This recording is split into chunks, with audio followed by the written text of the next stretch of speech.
En Aragón Radio, Historia de Aragón, con Sergio Martínez y Santiago Navascués.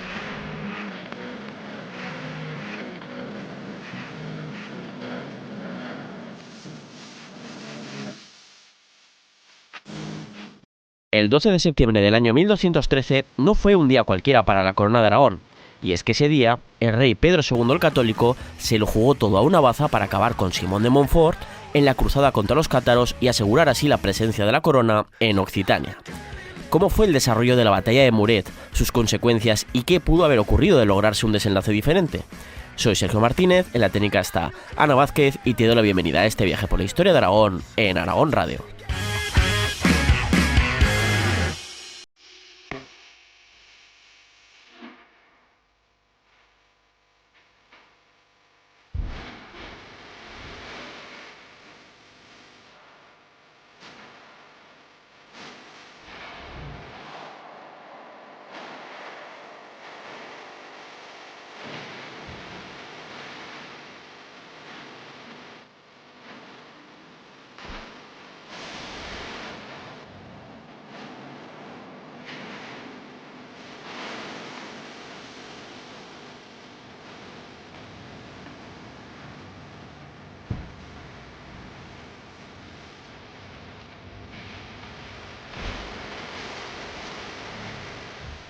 A lo largo de estas 5 temporadas hemos repasado muchas historias y, por supuesto, para los más amantes de la temática militar, también unas cuantas batallas. Ya sabéis que nos gustan las batallitas, ¿no? Como las de Cutanda, las Navas de Tolosa o la de Alcoraz, por poner unos ejemplos.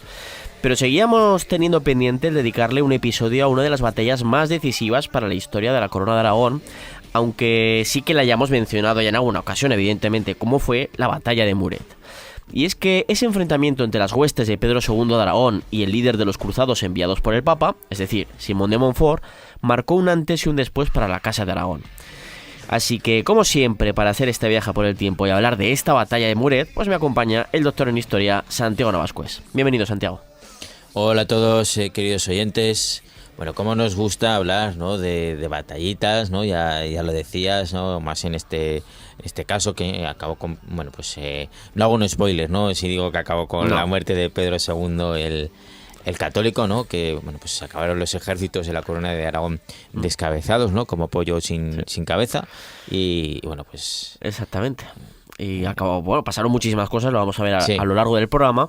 Y como bien has dicho, pues no es spoiler que después de 8 siglos, ¿no? Creo yo que ya no es spoiler eso, igual que no es spoiler decir que el Titanic en la película se hunde. Se va a hundir. No es spoiler ya a estas alturas. Así que bueno, el caso es que, sí, como decía, es que es una de las batallas más decisivas de la historia de la Corona de Aragón e incluso del sur de Europa, ¿no? De Europa occidental, porque cambió muchísimas cosas, para bien y para mal, o no dejémoslo solo en para bien o para mal, ¿no? Sino simplemente pues en el devenir histórico de lo que fueron pues la Corona de Aragón, Francia, también para los cátaros, ¿no? Esa escisión del cristianismo que la propia Roma, el propio papado, pues, consideraba como una peligrosa herejía, peligrosa evidentemente para sus propios postulados e intereses, ¿no? Que luego hablaremos un poquito más. Y bueno, el contexto en el que se desarrolló esta importante batalla de Muret en el año 1213, creo que lo tenemos realmente todos claro, ¿no? Porque es una de las batallas realmente de las más famosas de la historia de Aragón y fue en esa cruzada albigense o cruzada contra los cátaros, ¿no? De la región de Occitania o el Languedoc, como también se le llama. Vamos a hacer a esta región referencia con estos dos nombres, ¿no? Una cruzada que Roma había decretado pues para erradicar lo que consideraban, pues como decía desde el papado, pues como una peligrosísima herejía.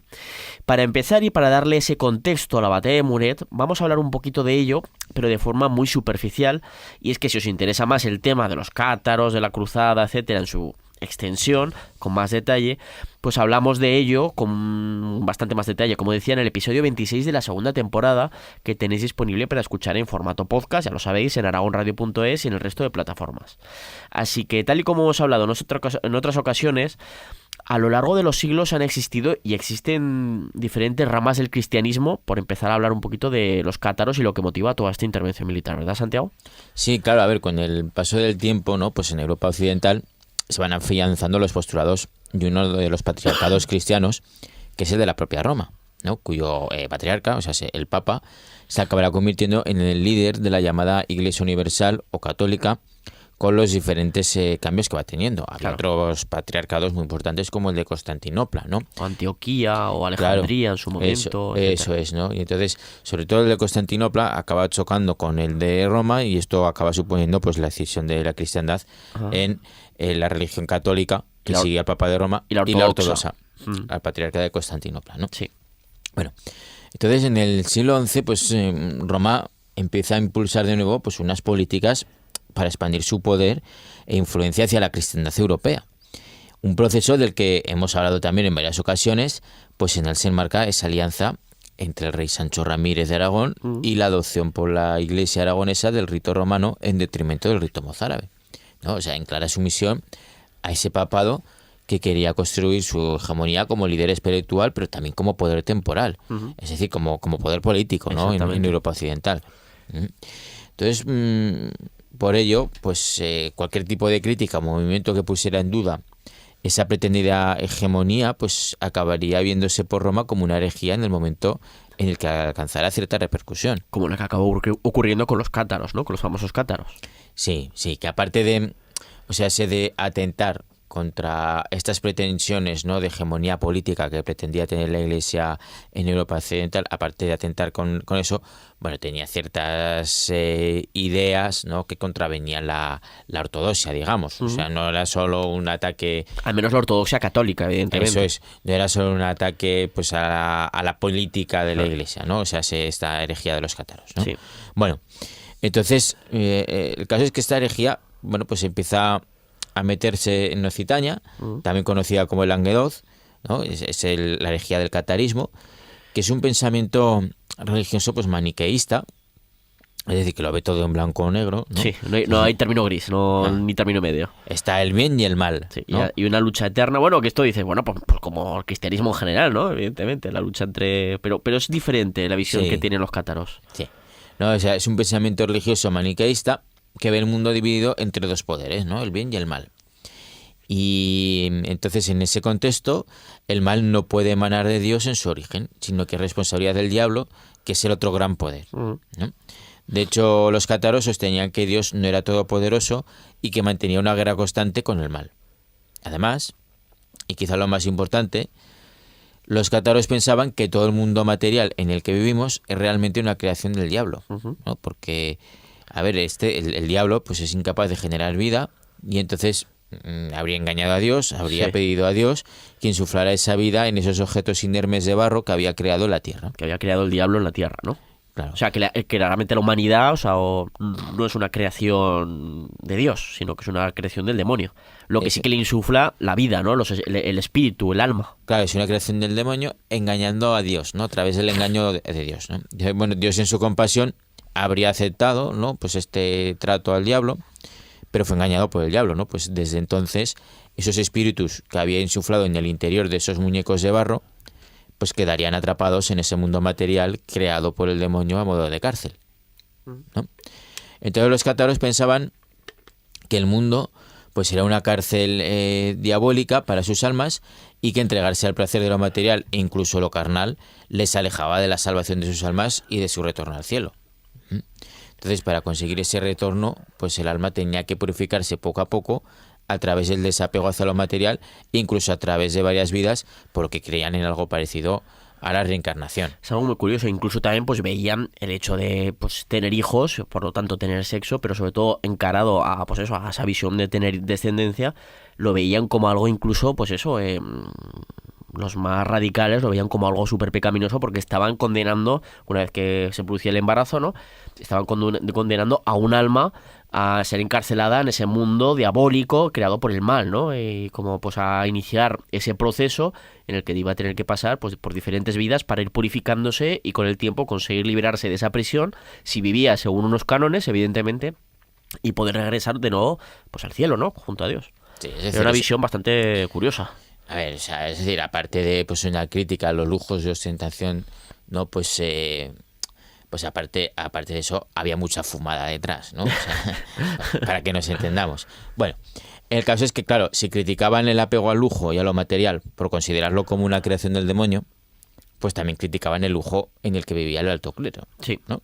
Y pues he aquí, ¿no?, el pecado capital de esta gente y el meollo del asunto, ¿no?, que es que criticaban pues el lujo en el que vivía el alto clero. Sí, y luego aparte tampoco reconocían, ¿no? Incluso el propio Dogma llega a un punto en el que ya no reconocen lo que dice la propia Iglesia. Claro, claro. Entonces, bueno, el cada vez mayor arraigo del catarismo entre la población de Occitania hizo cundir una honda preocupación por el peligro de su expansión a otras regiones, especialmente a lo largo de la segunda mitad del siglo XII. Y en dicha región de Occitania, pues los intereses y la influencia de la Casa de Aragón eran muy profundos desde hacía mucho tiempo, ¿no?, lo que acabaría significando la intervención armada de Pedro II el Católico en septiembre del año 1213. ¿Y de dónde venía esa influencia de la Casa de Aragón que tenía en ese momento ya en el Languedoc? ¿En qué momento se empieza a desarrollar?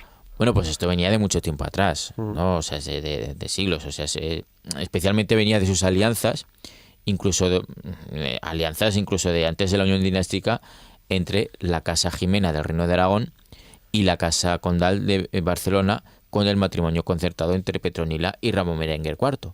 Pues antes de esta unión, de Petronila de Aragón con Ramón Berenguer IV de Barcelona, Ya se fueron haciendo cositas, ¿no? En Ya. esa zona del norte al norte de los Pirineos. claro, por ambas partes, tanto por parte del Reino de Aragón como por parte del Condado de Barcelona, ¿no? O sea, en el propio Reino de Aragón, desde tiempos de Ramiro I, pues se inició una tradición de buenas relaciones y alianza con los señores del norte de los Pirineos, especialmente con la zona central y del oeste, como el Ver. Sí. ¿No? De hecho, esas alianzas fueron clave para la posterior expansión militar, ¿no?, y territorial del Reino de Aragón, sobre todo, lo hemos hablado en otras ocasiones también, en tiempos del reinado de Alfonso I el Batallador.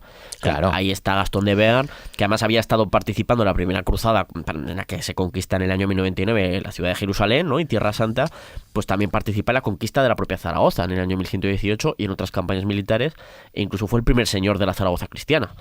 Claro. O sea, que fue muy importante estas alianzas y luego se van manteniendo a lo largo del tiempo, claro. Esto en cuanto, o sea, a la zona sur del centro de Francia, ¿no?, que estaba muy vinculada al Reino de Aragón. Pero también hubo esas relaciones hacia el Languedoc, o sea, más tirando, o sea, al sur, pero hacia la costa. O sea, la Pero- costa mediterránea. en Claro, este caso. eso es. Pero en esa región fueron especialmente en el Languedoc, ¿no?, especialmente intensas las desarrolladas por la Casa Condal de Barcelona, con diferentes alianzas y matrimonios. Por ejemplo. Bueno, pues por ejemplo, en el año 1112, el conde Ramón Berenguer III de Barcelona se casó con Dulce de Provenza, lo que condujo, bueno, pues al acceso de derechos dinásticos sobre este territorio de la Casa Condal barcelonesa. ¿No? Las relaciones con la zona pues se estrecharon todavía más tras la unión dinástica con la Casa Jimena del Reino de Aragón a partir del año 1137, con las capitulaciones de Barbastro. Sí, que ahí está renegociando Ramiro II el monje para casar a su hija, que al final la casa con Ramón Berenguer IV, y ahí en Barbastro, pues como también hemos comentado en otras ocasiones, ¿no?, pues se establece pues esas capitulaciones de matrimonio, recordando que Petronila tenía un añico en ese momento y que Ramón Berenguer tenía ya sus 30, me parece, sus 30 y algo.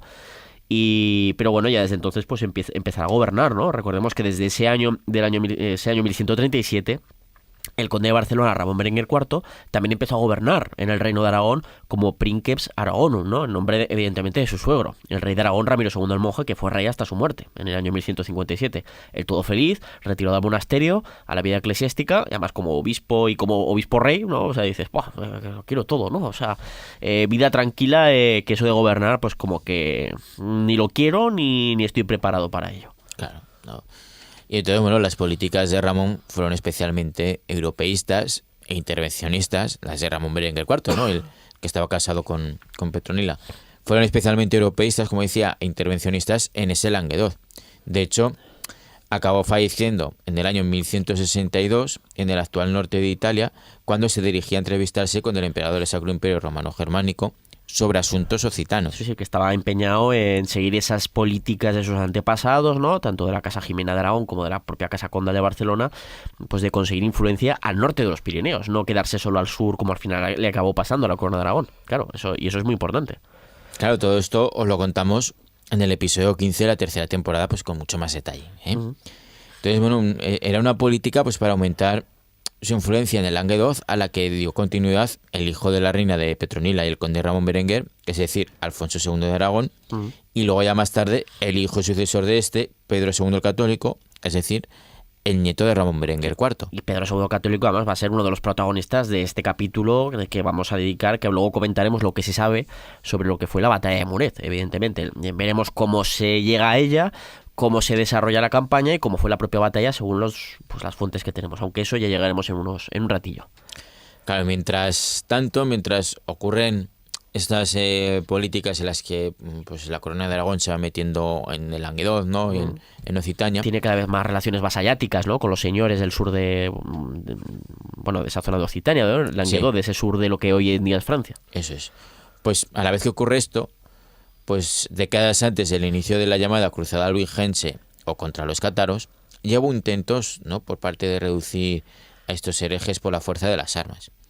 Por ejemplo, un intento se produjo en el año 1178, momento en el que se desarrolló una primera expedición militar contra la llamada herejía cátara a instancias del papado, que fue apoyada por Enrique II de Inglaterra y Luis VII de Francia. Incluso al año siguiente, el Tercer Concilio de Letrán excomulgó a aquellos señores occitanos que protegían a los cátaros, provocando la huida del vizconde de Trencabel, quien buscó la protección de Alfonso II de Aragón. Sin embargo, pues la intervención en la Armada fue todavía muy limitada en ese momento, especialmente si la comparamos con lo que vendrá en la primera mitad del siglo XIII. Bueno, es que ahí se acaban haciendo unas escabechinas tremendas. Claro, no, o sea, es la primera mitad del siglo XIII y que pues, La cruzada cátara, la cruzada albigense. Que acabará en la práctica erradicación de la herejía por la fuerza de las armas, Que ¿no? costará tiempo, que parece que, claro, cuando lo contamos desde la perspectiva de la Corona de Aragón, ¿no? Muchas veces parece que se produce la batalla de Muret y que ahí acaba el tema de los cátaros, ¿no? El tema de los cátaros se ha alargado durante bastantes décadas hasta prácticamente hasta mediados del siglo XIII, ¿no? Que eso ya os lo contamos entero pues en esos episodios que os hemos comentado antes, ¿no? Al principio del programa, pero claro. La Inquisición nace para combatir la herejía de los cátaros. La Inquisición inicial, exactamente. Luego no tiene que ver con la Inquisición que se establecerá, al menos en los reinos hispánicos, en la Corona de Aragón, en Castilla, con los reyes católicos a finales del siglo XV. Tienen una metodología, incluso unos objetivos totalmente diferentes y un poder también mucho más. Pero es verdad, el inicio de lo que es la Inquisición como tal es por esto, y se produce por esta cruzada albigense, realmente por la herejía cátara. Sí. Entonces, pues uno de los cambios principales que motivaron una intervención armada mucho más agresiva, pues se inició el 8 de enero del año 1198. ¿Qué ocurre? Pues que ese día la curia papal eligió como nuevo pontífice a Lotario dei Conti di Segni, quien tomó el nombre de Inocencio III. El Papa Inocencio III. Sí. Y entonces Inocencio, que no era nada inocente, ¿no? Pues se convertía en sucesor de San Pedro con la firme convicción y la determinación de la necesidad de erradicar pues de una vez por todas aquella herejía, ¿no? Ya que pues consideraba que esta socavaba la unidad de la Iglesia Católica y era su deber como papa erradicarla. Exactamente, así por otro lado, en el año, o sea, en esos cambios que estamos hablando, pues a inicios del año 1198 tenemos ya uno de los protagonistas, Inocencio III, el Papa, ¿no? Por otro lado, 2 años antes, en 1196, llegaba al trono aragonés Pedro II, el Católico. Las piezas iban encajando en el tablero y poco a poco se iría acercando una batalla que acabaría por cambiar radicalmente el rumbo de la historia de Europa y de la Corona de Aragón.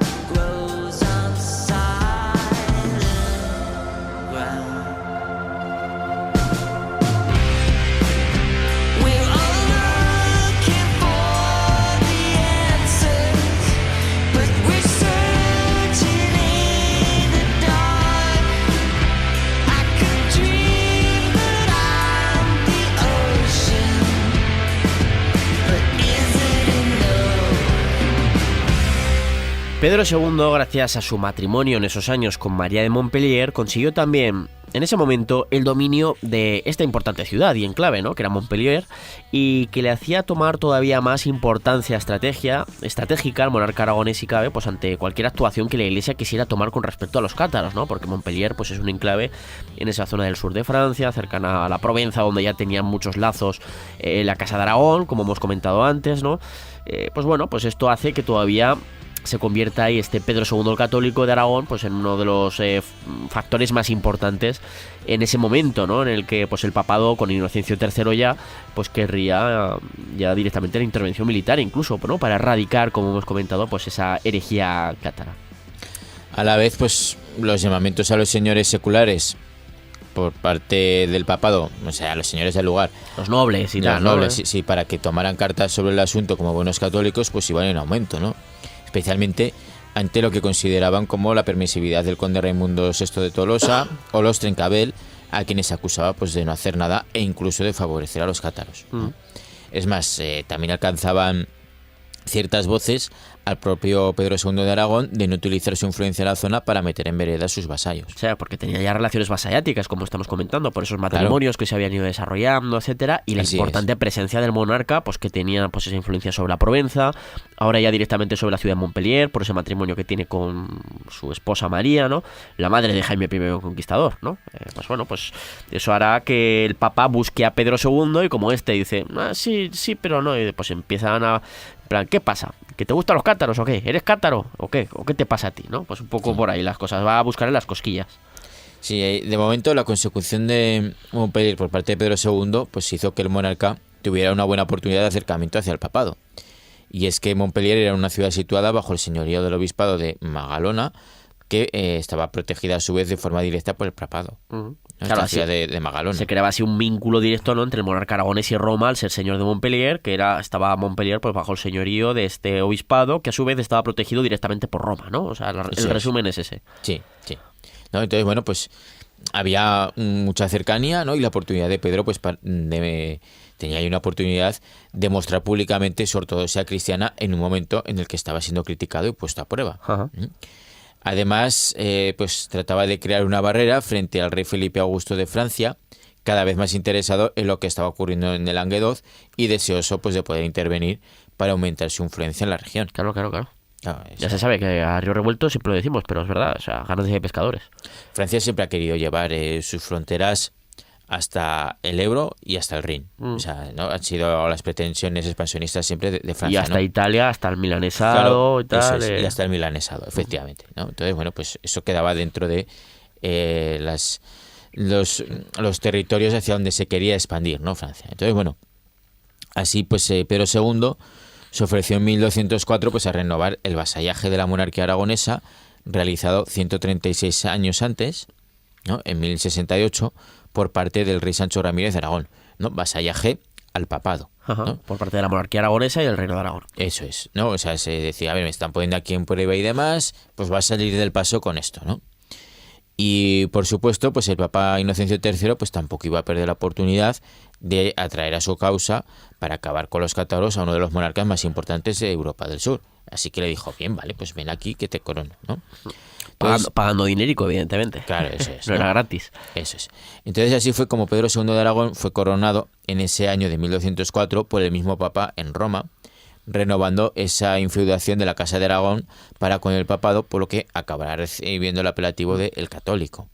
Incluso ese hecho fue más allá, porque recordemos que al año siguiente, en 1205, es el Papa el que concede, Inocencio III, una bula, la famosa bula, por la que los siguientes monarcas de Aragón, los descendientes, ¿no?, de Pedro II, podrían ser coronados sin tener que irse hasta Roma, ¿no?, estableciendo que además en esa bula, el lugar donde debían llevar a cabo la ceremonia, esta ceremonia de coronación, sería el Aseo del Salvador, de Zaragoza, originándose así pues esa célebre ceremonia de coronación de los reyes de Aragón, que se celebraría pues ya hasta inicios del siglo XV. Bueno, de hecho al final es el primer Trastámara, recordemos Fernando I, el monarca elegido en el compromiso de Caspe, el último que desarrolla, que celebra esta ceremonia de coronación que atravesaba medio Zaragoza, desde el Palacio de la Aljafería hasta el Aseo y viceversa, ¿no?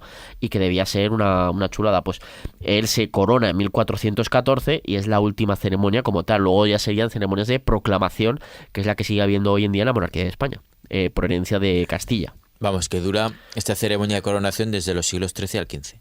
Exactamente. Bueno, hasta que hay un cambio de dinastía, ¿no? De origen castellano. Exactamente. Sí. ¿No? Bueno, entonces, mientras tanto, volviendo al tema del Languedoc, pues el Languedoc seguía bastante calentito. Sí. iniciándose en esos años pues unas políticas de tratar de catequizar a los cátaros, ¿no? Entonces, en ellas participó, pues por ejemplo, Santo Domingo de Guzmán, consiguiendo pues ciertos éxitos, ¿no? Aunque muy lentos. Muy lentos, claro, porque había que ir poco a poco, de pueblo en pueblo, tratando de, pues eso, catequizar, de enseñar, etcétera. Y claro, a ver, aquí Santo Domingo, ¿no? Recomendaba primero pues que los misioneros debían contar con una gran formación teológica. Fue uno de los grandes defensores de una reforma eclesiástica interna en esa época, ¿no? El que decía, joder, que aquí la gente se mete a monje, a sacerdote, y muchos de ellos no tienen o convicción de verdad se meten porque es una forma de comer todos los días, asegurarse la comida todos los días. Hay gente que lo pasaba muy mal, ¿no? Y no tienen esa verdadera vocación, y luego aparte no se les da la formación necesaria para transmitir las Sagradas Escrituras de forma, pues bueno, correcta, etcétera. Pues dice, claro, es que es parte de esa crítica y de lo que está ocurriendo aquí, del problema, ¿no? De lo que, según su visión. Es decir, los misioneros tienen que tener una importante formación teológica, no puedes mandar a cualquiera, ¿no? Porque era muy frecuente y provocaba situaciones en las que, pues, algunos misioneros, que fueron mandados, por ejemplo, a Languedoc, pues eran encontrados en renuncios por los propios cátaros, que les decían, no, tenéis que hacer esto. Oye, pero la Biblia dice esto otro. Dicen, ya, pero... Claro, y eso provocaba un descrédito enorme, ¿no? Hacia pues esos predicadores católicos. Claro, pues si lo que conseguía Santo Domingo de Guzmán por una parte, pues se perdía por otra, pues era un proceso muy lento. Y también Santo Domingo recomendaba humildad en todos los sentidos, que no vayas con boatos, no, pues vete... que los misioneros tenían que ir en pareja y debían llegar a los sitios andando, vistiendo ropajes humildes, como pues la mayoría del pueblo, ¿no? Para pues hacer cundir el ejemplo y no mostrarse, pues eso, como gente rica, Claro, que provocaba críticas. Ya que era una de las mayores críticas de los cátaros hacia la iglesia. Exactamente, ¿no? exactamente. O sea, el lujo de la iglesia. Entonces, bueno, pues al final era un proceso muy lento, que pues de haber tenido realmente éxito de forma importante, habría tardado décadas en lograr unos frutos apreciables. Sí, y aquí Inocencio III estaba como para esperar. Dice, no, yo quiero acabar con esto durante mi papado, durante mi pontificado. Eso sí, ponerme la medallita, yo, ¿no? Entonces, bueno, pues él lo que quería era erradicar a los cátaros y que se desposeyera de sus bienes y títulos a los nobles que los apoyaban en sus dominios. Y que había otros interesados, que no solo estaba el papado, ¿no? Pues había nobles, había monarcas, como hemos visto, el propio Pedro II el Católico, el rey de Francia, pues había otros que estaban interesados en que eso se acometiera en ese momento y no dejar que... Sí, porque al final a los que desposeen, ¿no? y a los que mueren, ¿no? a los que matan, esos bienes son ocupados por otros. Sobre todo, ya no digo el saqueo de, pues, sino ya el tema de, pues, oye, el conde de Tolosa, pues ya hay que quitarlo, o a los señores de los Trencabel, de Carcasona, alguien habrá que colocar, y por ejemplo, ¿quién será el que se coloque? Pues del que vamos a hablar dentro de, bueno, ahora mismo, ¿no? De Simón de Montfort, ¿no? Claro. Por ejemplo, que será uno de los otros protagonistas que para tener ya a todos. Sí. ¿De acuerdo? Sí, y así pues fue como llegó pues la excusa para comenzar la cruzada, cuando en la primavera del año 1208 se produjo el asesinato del legado papal de Pedro de Castelnau en San Gilles, ¿no? Entonces el papado acusó de este asesinato al conde Raimundo VI de Tolosa, iniciando así el llamamiento a la cruzada al rey francés y a multitud de caballeros, especialmente franceses, ¿no? Sí, todos ellos. En ese primer momento de la cruzada albigense será sobre todo con apoyo francés. Sí, pero esa cruzada necesitaba de un líder militar, y ese sería Simón, cuarto señor de Montfort, que era un señor francés modesto, que además por parte de madre pues también tenía derechos, aparte del condado de Leicester en Inglaterra, ¿no? Que de hecho luego más adelante a los Montfort los veremos sobre todo en Inglaterra más que en Francia, ¿no? Durante el pero en este momento pues era más de origen francés, aunque por parte de madre pues tenía también orígenes ingleses, es curioso. Eso es. Entonces, bueno, pues en busca de una mejor fortuna, porque era un noble modesto, pues Simón de Montfort acabó liderando la cruzada contra los cátaros en el Languedoc. Pues por eso, lo que decíamos, para ver si sacaba tajada de alguno de estos a los que la sacó. se desposeían, ¿no? Y la sacó porque consiguió claro. esos señoríos, o trataba de conseguirlos, y pues era una persona bastante ambiciosa, la verdad, y que bueno, como estratega militar pues también tenía, o sea, cumplía diferentes requisitos para poder hacer ese papel. Sí. Entonces, bueno, fue entonces, ya en el año 1209, cuando comenzó la cruzada, siendo los primeros objetivos las ciudades de Béziers, que quedó totalmente arrasada, y su población masacrada, así como Carcasona. De hecho, el propio Pedro II de Aragón acudió hasta Carcasona a principios de agosto de 1209 para que la capitulación de la ciudad pues se produjera en las mejores condiciones, tratando así de evitar una nueva masacre como la de Béziers, ¿no? la que no dejaron títere con cabeza. No, fue arrasada totalmente la ciudad. Algo Sí. que me pareció curioso, porque estuve hace unos años ahí, que digo, va, que estará todo dirigido al tema de los cátaros, no sé qué, y luego no tienen absolutamente nada, es algo que me chocó muchísimo. ¿Estoy criticando? Sí, la verdad es que sí, porque me parece algo en un episodio tan importante para la historia de esta ciudad occitana, pues que no vi ninguna mención ni absolutamente nada, es una cosa súper curiosa. Sí, la verdad es que es curioso, ¿no? Entonces, bueno, pues al final, y a pesar de su negativa inicial, pues Pedro II tuvo que reconocer a Montfort aquellas posesiones, dado que en ese momento el líder cruzado pues contaba no solo con el apoyo papal, sino también con el apoyo de Francia, ¿no? Y entonces, bueno, pues viéndole como una verdadera amenaza hacia las tierras de sus vasallos occitanos, pues Pedro II acabaría negociando con Simón de Montfort el matrimonio de una de las hijas de este con su único hijo legítimo y heredero al trono aragonés, es decir, el futuro Jaime I el Conquistador. Exactamente. Que además había nacido hacía poquito, o sea, era un crío, nació en febrero de 1208, o sea... Al año siguiente lo promete el matrimonio Sí, con bueno, la hija de su máximo enemigo. empieza a negociar, creo que al final la entrega la produce, o sea, el contrato y todo eso es en 1211, pero seguía siendo un niño de 3 años, o sea que ya ves tú. Se dice que no le tenía mucho apego igual que a la mujer, a María de Montpellier, ¿no? Siempre se ha dicho un montón de veces, incluso se quería que el Papa disolviera el matrimonio que tenía con María de Montpellier. De hecho, María acabará muriendo en Roma porque había ido allí para buscar la intercesión del Papa, del mismo Papa, de este Inocencio III, para decir, oye, que este hombre se quiere divorciar de mí, pero se quiere quedar con mi señorío, con el de Montpellier. Bueno, unos follones tremendos, ¿no? Y es que ahí, pues, después de esos acuerdos, que esas negociaciones entre Simón de Montfort y el propio Pedro II de Aragón, es que el monarca aragonés entregó a su hijo, a Jaime, que pasó realmente pues a ser una especie de rehén en los años siguientes a manos del líder cruzado que al final acabaría provocando la muerte de su padre, ¿no? De Pedro II el Católico. Es que aquí yo creo que a este hombre, no sé, se le fue es que al final era su único heredero varón, o sea, su único hijo legítimo. Aquí se le fue un poquito la olla a este hombre, ¿no? Sí, se le fue un poco la castaña Sí. a Pedro II, creo yo, ¿no? Entonces, bueno, con esto, pues Simón de Montfort pues trató de impedir que el monarca aragonés pues tomara partido contra los cruzados y en favor de los cátaros, ¿no? Con este rehén que tenía como rehén a su hijo. Pero vamos, que no le salió bien. Lo No. de que no tomara partido Pedro II, evidentemente. No, yo creo que a Pedro II le importaba nada, ¿no? Su hijo, pero aún así, ¿no? Aunque no tengas apego a tu hijo y demás... Es tu heredero. Por cuestiones políticas... Es que es tu heredero. Es tu heredero al trono, ¿no? Por cuestiones políticas. Es que... Que igual no está sé. pensando, va, que me voy a volver a casar y voy a tener un montón de churumbeles legítimos y tal, que yo qué sé, que estoy todavía en edad. Ya, pero hasta que los tengas, Ya. no sé, es tu heredero, ¿no? Sí, Bueno, sí. En fin, Un echado para adelante. eso es. Entonces es, bueno, pues que mientras ocurrían estas cosas, pues Pedro II había ganado tiempo y volvió su atención de nuevo hacia la península. Eso es verdad que ganó tiempo por esas negociaciones, ¿no? Sí. Volvió de nuevo pues su vista hacia la península para acabar participando junto a sus huestes en la famosa batalla de las Navas de Tolosa junto a los reyes Alfonso VIII de Castilla y Sancho VII el Fuerte de Navarra. Una campaña militar, bueno, fue a iniciativa sobre todo del monarca castellano, de este Alfonso VIII, ¿no? Quien buscó el apoyo en forma de cruzada, pues del Papa, otra vez más, está por ahí metido Inocencio III, ¿no? Para luchar pues contra el imperio almohade.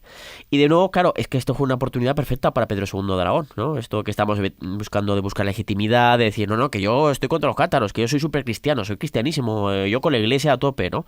Ya había hecho ese viaje a Roma, esa coronación en 1204, pues aquí se le presenta una nueva oportunidad de participar de forma directa pues en una campaña auspiciada por el papado también, apoyada por Inocencio III, y ahí además es que lo hace brillantemente, ¿no? Su participación es clave en esa batalla de las Navas de Tolosa en el mes de julio del año 1212, combatiendo contra los musulmanes y participando pues en esa defensa de la cristiandad, de la Roma papal, etcétera. Y bueno, pues es que fue clave en ese momento. Ahora lo desarrollaremos un poquito más, pero por si os interesa, por si no lo habéis escuchado, o como hace ya bastante tiempo, pues os contamos la participación de la Corona de Aragón en esa batalla de las Navas de Tolosa en el episodio 23 de la primera temporada. Sí, y entonces, bueno, pues así llegó el año 1213, en el que Simón de Montfort pues volvió a la carga retomando las campañas militares contra el conde Raimundo VI de Tolosa. Se buscó la intervención papal, pero a sabiendas de que no iba a ser suficiente, finalmente, y ante la enésima petición de ayuda, pues un Pedro II de Aragón triunfante tras lo conseguido en las Navas, que se veía ya con fuerza suficiente como para intervenir. Es que Pedro II venía ya pues como pecho palomo, o sea, venía... Claro. Es que vamos a ver. Claro, pues entonces pretendía, ¿no? Pues acoger bajo su protección a los condes de Tolosa, Foix y Comminges y enfrentarse por las armas a los cruzados. Sí, aquí se acabó la tontería y además dice, es que ya nadie me puede decir, ni siquiera el Papa me puede decir lo que sea, es que estás con los herejes y tal. Digo, no, voy a intervenir ahí, voy a defender a mis vasallos que luego meter en vereda, pero realmente yo no me puedes decir que soy un hereje o lo que sea, un mal cristiano, porque vengo de derrotar las navas de Tolosa a los almohades, a los musulmanes, o sea que, en fin. Claro, ahora ya podía intervenir con toda la legitimidad del mundo, ¿no? Pues gracias a su brillante papel las navas de Tolosa, presentándose como defensor de la cristiandad, aduciendo que aquella cruzada en tierras occitanas era injusta tanto para los cátaros, a los que prometía tutelar y meter en vereda, como también para los católicos. Porque allí no solo había cátaros, también había católicos. Hombre. ¿no? O sea, recordemos esa supuesta frase dicha unos años antes, cuando los cruzados iban a entrar en Béziers, que parece que fue leyenda urbana, ¿no? Pero Sí, pero resume muy bien lo que ocurrió ahí. Resume muy bien lo que ocurrió ahí, ¿no? Que, se dio la orden, ¿no? De pasar a toda la población a cuchillo, a pesar de que se sabía que había católicos en ella. Pero a ver, que hay buena gente, o hay cristianos de bien, ¿no? Hay católicos. Y el legado papal dice, matadlos a todos, Dios reconocerá los suyos. Supuestamente, ¿no? Que El legado esta papal. frase seguramente, esto ya lo hablamos cuando Sí. en ese episodio que hemos comentado de la segunda temporada en el que hablamos de la cruzada cátara, ¿no? Y el caso de Béziers, ya hablamos en su momento de que seguramente es esa típica frase que se pone a posteriori, pero aunque no le dijera en ese momento, aunque Resume no se muy bien dijera, lo que estaba pasando. resume lo que pasó, o sea, es que al final se ejecutó a todo el mundo, cristianos cátaros, cristianos católicos, no se hizo distinción Por si entre acaso. mujeres, hombres y niños, porque al final ahí les interesaba erradicar todo y luego quedarse con todo, absolutamente. O sea, lo de Béziers fue una brutalidad tremenda, por lo que nos cuentan las fuentes, ¿no? Claro, entonces pues Pedro II de Aragón se presentó por fin con un ejército mostrándose como el paladín, protector y señor feudal de aquellos dominios occitanos, instalando pues incluso guarniciones en castillos y ciudades como la propia Tolosa, que recordemos que es la actual Toulouse. Sí, sí, sí. Entonces era el momento pues de jugársela y afianzar de forma definitiva aquellas políticas de alianzas diplomáticas y de matrimonios realizados por sus antepasados, forjando una gran corona de Aragón a ambos lados de los Pirineos. Ese era el gran proyecto, ¿no? Finalizar todo eso que llevaba haciéndose durante generaciones, pues terminándolo en esa llamada Gran Corona de Aragón, a ambos lados de los Pirineos, que vería desde el Ródano hasta el Ebro y que habría sido una potencia tremenda, ¿no? Y todo este proceso ya que llega Pedro II con sus tropas y tal, se refrenda en los juramentos de Tolosa del 27 de enero de 1213 ante Pedro II, en el que pues esos señores feudales de occitanos, el conde de Tolosa, etcétera, etcétera, ¿no? Pues claro, al final están desesperados, necesitan la ayuda de Pedro II de Aragón y ya pues establecen su vasallaje sin ambajes. Y aquí, claro, es que la idea de Pedro II es arriesgada, pero dices, si salgo victorioso y no tengo por qué no salir así, ¿no? Que además vengo de vencer en las navas de Tolosa o de participar en esa victoria, es que ya esos señores vasallos a los que les he salvado el pellejo no van a poder, o sea, lo que a partir de ahora lo que digan los reyes de Aragón, la Casa de Aragón, va a ir a misa en esta región, por lo tanto ya pues estará totalmente integrada dentro de los territorios de la Casa de Aragón. Sí, y ante los acontecimientos, pues Inocencio III relanzó la cruzada en el mes de mayo y amenazó al monarca aragonés quedándole a este pues solo el camino de lograr una contundente victoria con la que forzara al papado a reconocerle como el poder hegemónico en la región. Claro. ¿no? O sea, ya no había mediaciones, pactos o concilios posibles. O sea, tan solo quedaba El camino de las el armas. camino de las armas. Eso Sí. es. Era además un momento idóneo, ya que Simón de Montfort tenía que afrontar el envite de Pedro II con sus propias fuerzas, porque el conflicto entre los Plantagenet ingleses y los Capeto franceses se había reavivado y había disminuido mucho la presencia de tropas francesas en las filas cruzadas. Porque los O sea, franceses, estaba solo. Estaban luchando contra los propios ingleses. Claro. O sea, y claro, Entonces, de hecho, pues parecía que el monarca aragonés pues tenía todas las de ganar, tal y como comenta Martín Alvira Cabrer, profesor de Historia Medieval de la Universidad Complutense de Madrid, en el número 56 de la revista de Historia Medieval de Despertaferro. Entonces, pues la apuesta del rey Pedro pues fue arriesgada, pero estuvo bien preparada, o sea, se financiándola con préstamos, hipotecas, donaciones de privilegios, así como con impuestos extraordinarios. claro, es que el monarca, aquí Pedro II, hipoteca a futuro sus dominios, su propia pues hacienda real, porque tanto él como los prestamistas realmente, porque si no lo ven claro, no le iban a prestar el dinero, es que creían en los frutos que pensaban que se iban a recoger en caso de victoria. en Occitania, ¿no? O sea, dices, bueno, pues claro, luego pasa la factura esto, evidentemente. También se hizo, es verdad, o sea, se hizo una buena planificación económica para financiar esta campaña en Occitania, se hizo una buena planificación militar, al menos eso parece, ¿no? Y porque al final se ve que participa, o sea, podía Pedro II haber intervenido muchos años antes, pero interviene en el momento exacto en el que tenía las de ganar, como indicábamos, ¿no? Como Sí. has dicho antes. Sí, que parece que se lo juega todo a cara o cruz, Que por se- lo que que se lo- venimos comentando. que se aquí lo juega. hasta lo que venimos comentando aquí en el programa, pero no, había No, una, no. una buena planificación detrás. Y o sea, esto es a posteriori, ¿no? Como el resultado de la batalla fue el que fue. No, pues a es que ver. se lo jugó todo a No, cara o cruz. Hombre, se lo jugó todo a cara cruz, se lo jugó a una batalla que de hecho le salió mal, todos lo sabemos, ¿no? Pero, o sea, no te lo cuando sale bien solo sí o sí, ahí no te lo juegas. Tenía las de ganar, pero una batalla nunca se sabe lo que puede pasar y así ocurrió. Ahora lo comentaremos Eso no cómo es fue, tomárselo a cara o cruz cuando cómo- tienes todas las de ganar. pero no tenía todas porque perdió la batalla. Sí. Eso está claro, ¿no? Sí, porque en la historia a veces ocurren sorpresas. Bueno, pues ¿no? O sea, exactamente. Por lo tanto, realmente se la jugaba. No era una guerra de desgaste larga, sino que era pues en una sola batalla y acabar con la cruzada, etcétera, ¿no? El caso es que, bueno, pues todo se iba a decidir junto a la plaza de Muret, situada en la confluencia de los ríos Garona y Loja, junto a una zona pues eminentemente llana. Había unos pocos montecillos por la zona y donde pues ahí se había acuartelado este Simón de Montfort con las tropas cruzadas que le quedaban, que no eran pocas, pero desde luego no había sido ese gran ejército cruzado que había tenido pues un par de años antes o 3 años antes, con los ataques de Carcassona, lo que hizo en Béziers. Y aquí llega pues el 10 de septiembre del año 1213, ¿verdad? Sí, en ese año pues las tropas de Pedro pues se unieron a las de sus vasallos occitanos junto a Muret, montándose el campamento e iniciándose pues el asedio de la plaza. Lo cierto es que el desarrollo de la propia batalla pues nos ha llegado muy fragmentado, con datos interesados a posteriori y en ocasiones contradictorios. O sea, de ello nos habla, por ejemplo, el clérigo tolosano Guilén de Peurarens, y también pues contamos con el canto de la cruzada, además de con lo que relatará el propio Jaime I Conquistador, según le contaron los compañeros supervivientes de su padre. Sí, décadas más tarde, cuando él va creciendo, pues... Eso es. De hecho, el propio Jaime relata que su padre pues apenas se tenía en pie el día de la batalla, dada la noche de lujuria que había pasado en su tienda con unas damas. Que no sabemos si es cierto o no. Si esto de que salió Pedro II ahí, pues, ay, que no puedo ni andar. Pero bueno, es una de las anécdotas que siempre se cuentan porque la cuenta su propio hijo. Décadas más tarde, según escucha a oídas, porque su hijo era un niño, estaba en manos de Simón de Montfort, y en fin. Lo que sí parece que fue demasiado confiado, ¿no? Con Eso exceso sí. de confianza. Porque al parecer...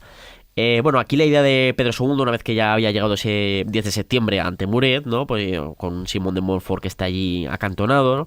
Pues la idea del monarca era pues forzar la salida de los cruzados de Muret, ¿no? Para pues al campo abierto, que estaban en inferioridad de condiciones, pero en inferioridad numérica, pero que realmente, claro, es que solo tenía una posibilidad de una victoria atacando con todo. O sea, se sabía que iba a haber una batalla porque de quedarse encastillados, a la larga iba a ganar Pedro II. O sea, Simón de Montfort dice, si tengo una oportunidad de victoria es salir al campo de batalla, y de ahí pues bueno, pues Pedro II a forzar esa salida para obligar a salir al enemigo al campo abierto. Y bueno, pues ahí sí que es verdad que Simón de Montfort tenía una baza, que era pues la diestra caballería pesada con la que contaba, que era diferente a la caballería pesada, que no era tan pesada en el caso de los reinos hispánicos, por tema de orografía, de climatología, etcétera. Y bueno, pues esto sería algo crucial en la batalla. Y acostumbrados también a guerrear contra los musulmanes, que tenían una caballería más ligera. Claro, exactamente. Entonces, bueno, aquí, según el canto de la cruzada, pues el cronista cuenta que el conde Raimundo VI de Tolosa propuso fortificarse en el campamento para rechazar la acometida de la caballería, ya que sabía de la destreza de la caballería del enemigo, ¿no? De la caballería de los cruzados. Y bueno, pensaba que luego pues podrían derrotar con la caballería que había traído Pedro II consigo, más ligera que la de la tradición francesa. Pero ya una vez un poquito ya pues desgastados, ¿no? Después de afrontar, detrás de empalizadas, etcétera, pues la carga de los cruzados, pues ahí ya se podría evitar ese enorme peligro. El Raimundo VI de Tolosa, que era oriundo de allí y sabía cómo era la caballería de allí. Esto es lo que nos cuenta el canto de la cruzada, Claro. que igual también está escrito pues para, yo qué sé, para echar la culpa. No, es que la culpa fue de estos que vinieron del sur, no sé qué. El caso es que, según nos cuenta el canto de la cruzada, con esta propuesta de Raimundo VI, aquí entra el noble aragonés Miguel de Luesia, que era el mayordomo del rey, Pedro II, que rechaza esa estrategia diciéndole pues que es una estrategia cobarde, lo típico, ¿no? Que contamos con superioridad numérica frente al enemigo, es decir, no sería ¿Cómo una nos vamos a cantonar aquí en el campamento? no sería Estamos...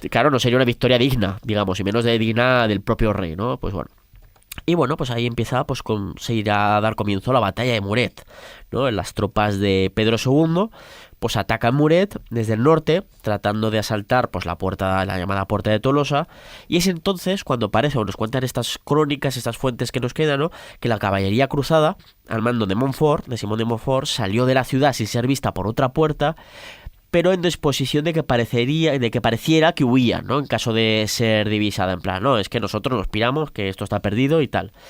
Y bueno, pues a continuación esta caballería cruzada de los cruzados de Montfort se dirigió hacia el oeste para poner rumbo hacia la hueste principal del rey de Aragón, a la cual sorprende, y con las tropas de Pedro II pues divididas en dos haces, de caballería y de infantería, etcétera, en dos bloques, digamos, ¿no? Sí. Y entonces pues ahí se produjo el primer enfrentamiento entre las huestes cruzadas y las del conde de Foix y los caballeros catalanes, que sufrieron varias bajas antes de acabar huyendo. Y tras este enfrentamiento, el grueso de la caballería cruzada pues cargó contra la hueste comandada por el propio Pedro II, iniciándose una fuerte y confusa batalla, a la par que una segunda hueste de cruzados dirigida por Simón de Montfort Sí. atacó de forma directa el campamento enemigo defendido por tropas aragonesas. Mientras todo esto se produce en el llano, la milicia tolosana, vasallos de Pedro II, ¿no? Esa milicia tolosana que había llegado desde el norte, pues sigue atacando la propia ciudad de Muret y sus defensas, esperando la victoria total sobre los cruzados para iniciar el asalto final sobre la plaza. Pero es entonces, más atrás... Ahí en la llanura, ¿no? Claro, en la llanura, cuando durante el choque entre la caballería cruzada y la aragonesa, los cruzados reconocen a Pedro II y le atacan, provocándole la muerte y descabezando al ejército. Entonces las tropas aragonesas que le acompañan caen presas del pánico y empieza la retirada total, echando la suerte de la batalla y del sueño de la gran corona de Aragón, ¿no? O sea, ahí se acaba ese sueño, ¿no?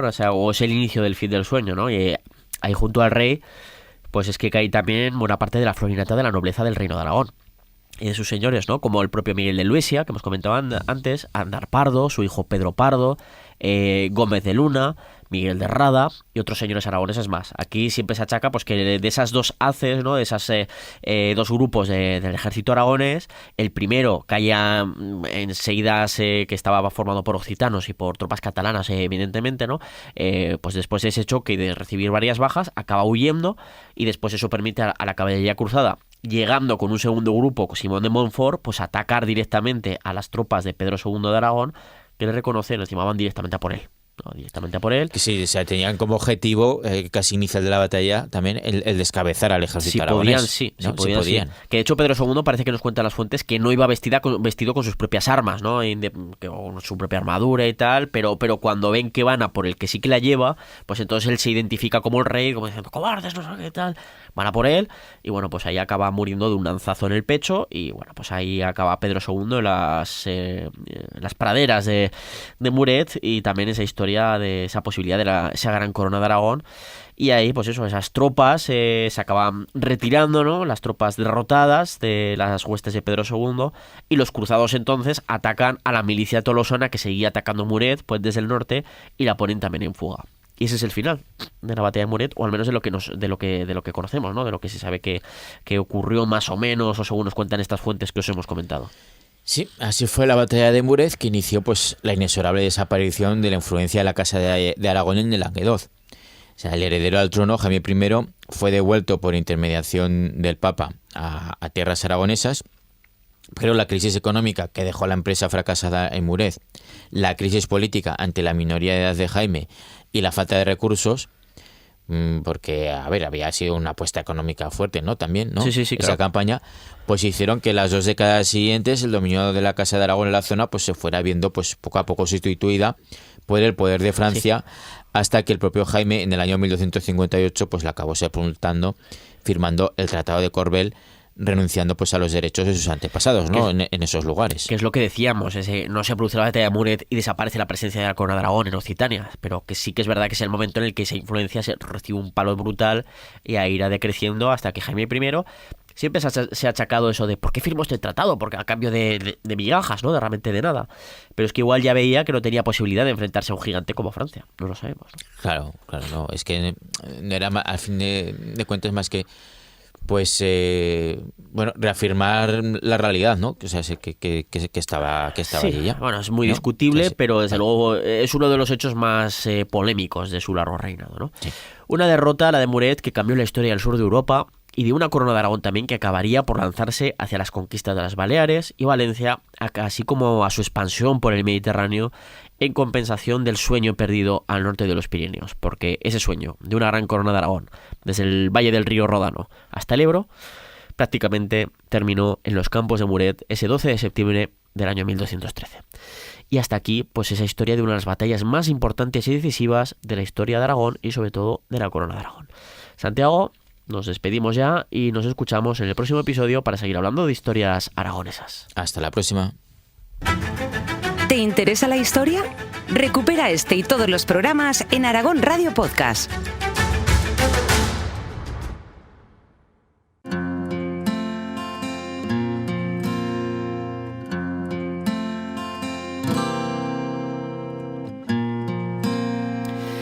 Como siempre, esperamos que hayáis disfrutado muchísimo como escuchando este programa, pues tanto como nosotros nos lo pasamos genial, aquí Santiago y yo pues hablando de la historia aragonesa, y ya sabéis que cada sábado tenéis un nuevo episodio, un nuevo programa de Historia de Aragón en Aragón Radio, que se emite a partir de las 3 de la tarde en la FM, y si no, lo más fácil de todo es escucharlo en podcast, en formato podcast, porque lo podéis escuchar una y otra vez, cuando queráis, en el momento que queráis, pausarlo, seguir escuchándolo, y lo tenéis disponible, ya lo sabéis, en aragonradio.es, en Aragón Cultura, en historiaaragón.com y en las plataformas de podcasting como iVoox, Spotify, Apple Podcast y también en el canal Historia de Aragón en YouTube.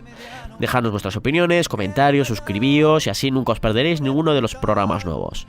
En la técnica hemos tenido a Ana Vázquez y te esperamos en el próximo programa para seguir haciendo historia en Aragón Radio. Pirineo, cada uno que busque, que yo no soy menos. En Aragón Radio, Historia de Aragón, con Sergio Martínez y Santiago Navascués.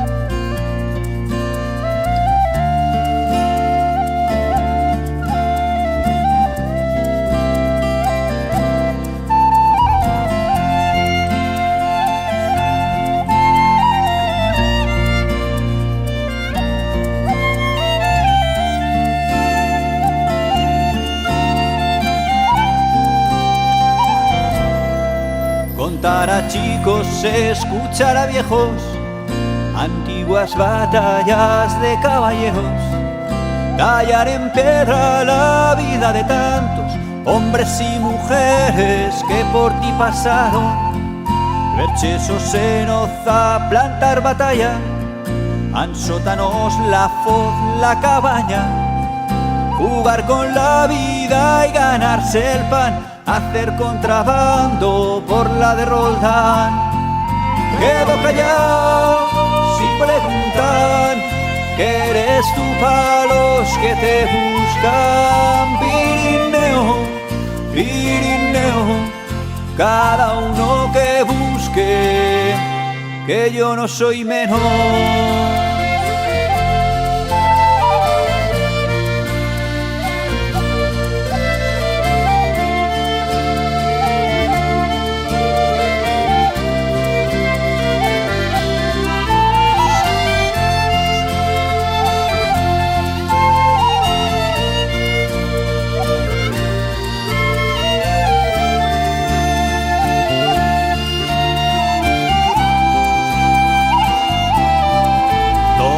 Castillo y Peñaforca, o al gigante de la Ribagorza, pasar Bachimaña, cara al infierno, besar la gran facha en pleno invierno, ver Mondarruego, remontar el Ara, soltar ganao, pasao, ver Natuara, salir de Broto en julio a la fin, saludar amigos en Gavarní.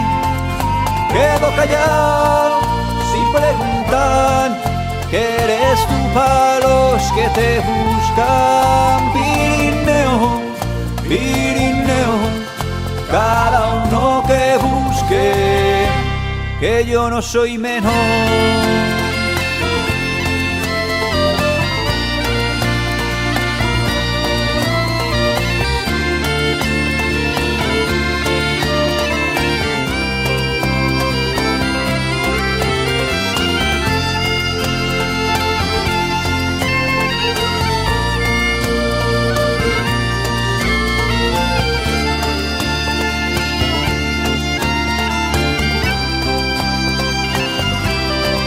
Sonar cañones para San Antón, quedar con las brujas en el turbón, enseñar secretos a compaire, solo dejar pasar a un tal Luciembriel, dejar libros por ayudar a padre, marchar de casa por nacer tarde, volver al tiempo al mismo lugar.